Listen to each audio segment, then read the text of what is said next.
Hey, and welcome back to another More Than a Refresh presents the T3D Sessions. Today our guest is a luminary in the internet world, Andrew Sullivan.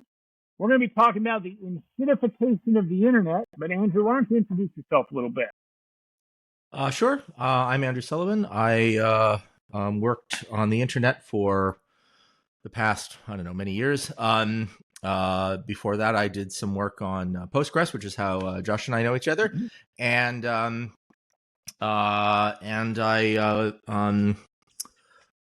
lately, my contract with the Internet Society, which was the last job that I did there. I was the CEO of the Internet Society until a year ago, in fact, this week. After that contract, I've been doing little things. Well, I took a little bit of time off, to be honest.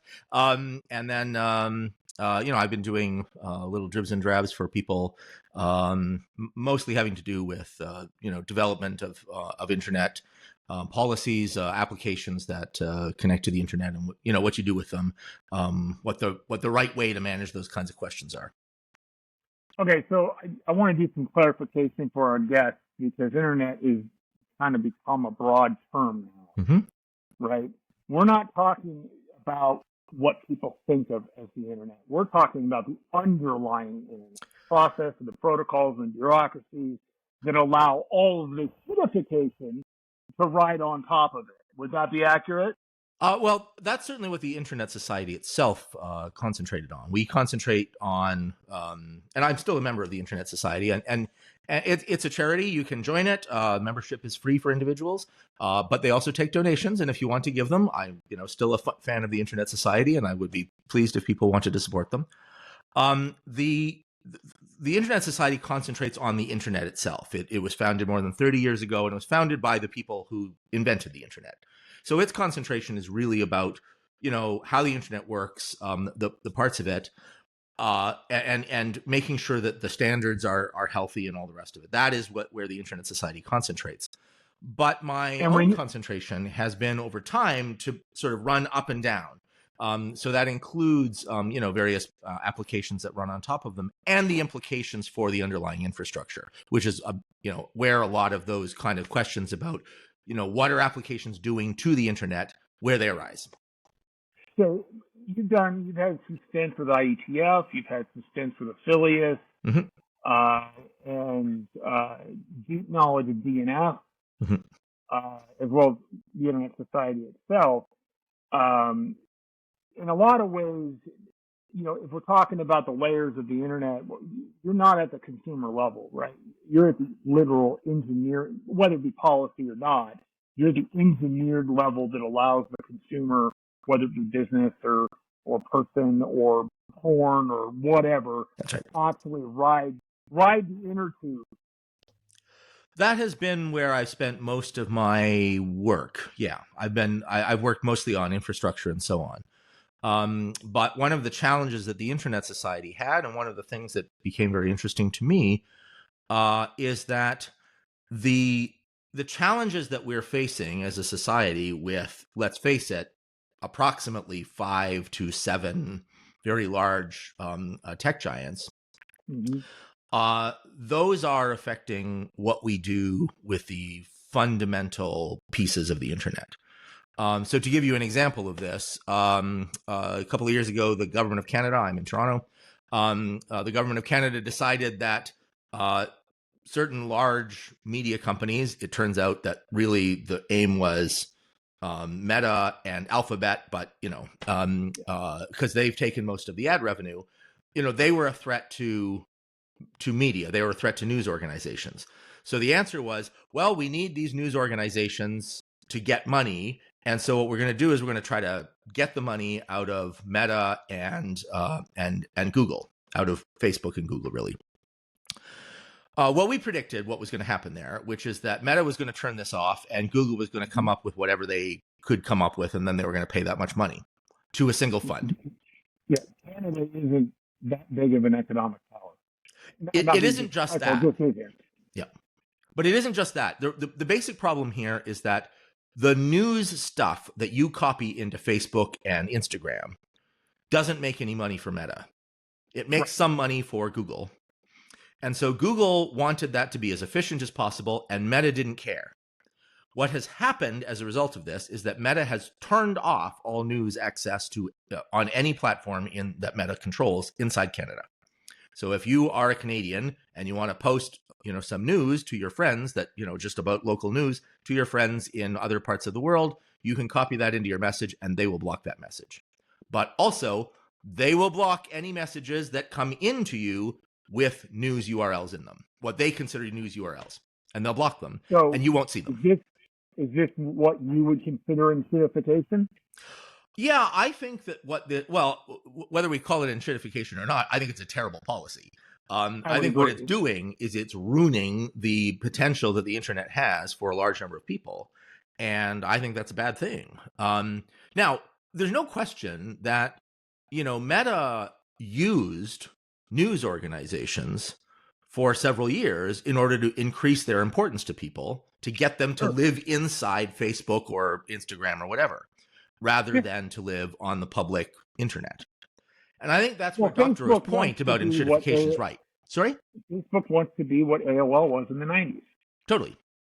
Yeah. Right? Where they are the only, and outside of North America and parts of Europe, they've largely succeeded. Mm. Yeah. And for a lot of people, that's okay. I mean, because this is the other part of it. This is a place where engineers have really failed, right? The truth of the matter is the web was too hard for most people to run their own websites. Yeah. You needed to find hosting. The hosting providers didn't provide the kind of flexibility you wanted. So then you had to get your own domain name. Who wants to do that kind of thing? And now you got to pay this money. And people didn't want to do that. All they wanted to do was share some information with their friends. And what they needed for that was essentially an identity and a place to put it up. Mm-hmm. But the web standards, and for that matter, the underlying internet standards, didn't provide the facilities for that kind of stuff. Instead, they were, somebody will build that on top of it. But the problem with that is that somebody will build that on top of it. The people who are going to build that on top of it have an interest in creating network effects that redound to their service rather than to the benefit of the internet, right? They have a network effect that makes their stuff more strong. Well, actually, the last episode I had with Old Dude Talking Tech, that actually came up. Is I mentioned that one of the problems that we have now is engineers, and Justin came up with this part of the analogy. Justin Riot. He said that engineers build the checker or chessboard. They don't know how to play chess. And so what happens is that the engineer gets stuck on, I'm building this board for people to play games. But they don't understand that once you're playing, someone who's going to play games wants an ROI on that. Yep. And so you end up with, back in the day, you and I will remember this, Prodigy, Delphi, CompuServe, AOL, and even now, to some Yahoo, right? And now it's not that pervasive. Now it's really LinkedIn, Google, Facebook when we're talking about this particular paradigm. And they're not altruistic. They are capitalists. Now, it doesn't mean they don't do good things. I think we've seen a lot of good things, especially from Google.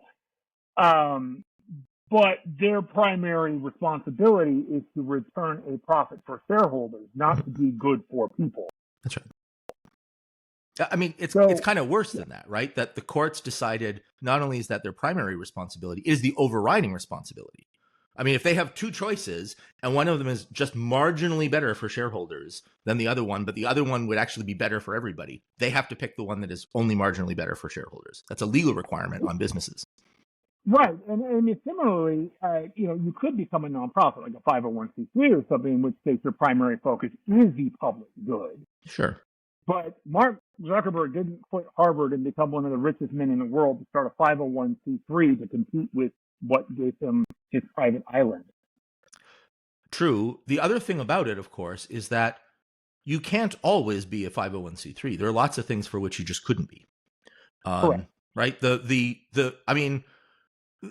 Charities are not you can't just pick, I'm a charity now. So No. I started a few 501c3s. There's rules, lots of them. A lot of rules. And I think that that's one of the things that, many people, In some of the discussion around this, and having just come from running a charity for 6 years, I was the president of the Internet Society. It's a charity, and the compliance rules are heavy duty, and people often seem to think that this is a kind of trivial thing. Oh, well, you just be a charity and everything will be fine. It's not. Not only is it not a trivial thing, but there's a whole bunch of changes that you have to make that mean that a charity probably couldn't compete with Facebook. It can't. Right. Not probably. Otherwise, it would. Right. I mean, there's a reason why the Wikipedia or Wikimedia Foundation or whatever, for 4 months a year, is begging people for money, right, to run that infrastructure. All right, so we are up against the clock here. Why don't you give me the one point of enshittification that is most galling or important to you that somehow, someday, before you no longer have any hair, will be resolved? I don't know if it will be resolved. Well, I think it could be resolved by losing the internet. But I think that that's where the really terrifying possibility is.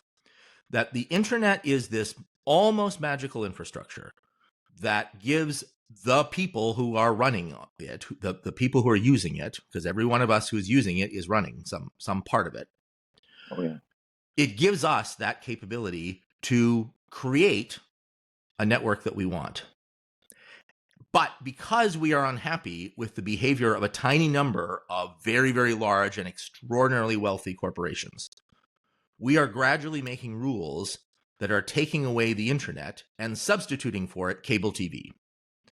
And I think that that's a terrible thing to do to ourselves. And yet you get people signing up for that thing every day of the world. They're lining up to make the regulations that shut down the internet for us. And I think that's a terrible thing, but I think we are going to lose the internet that way. All right, folks. Well, thank you, Andrew Sullivan. This has been another More Than a Refresh, the T3D Sessions.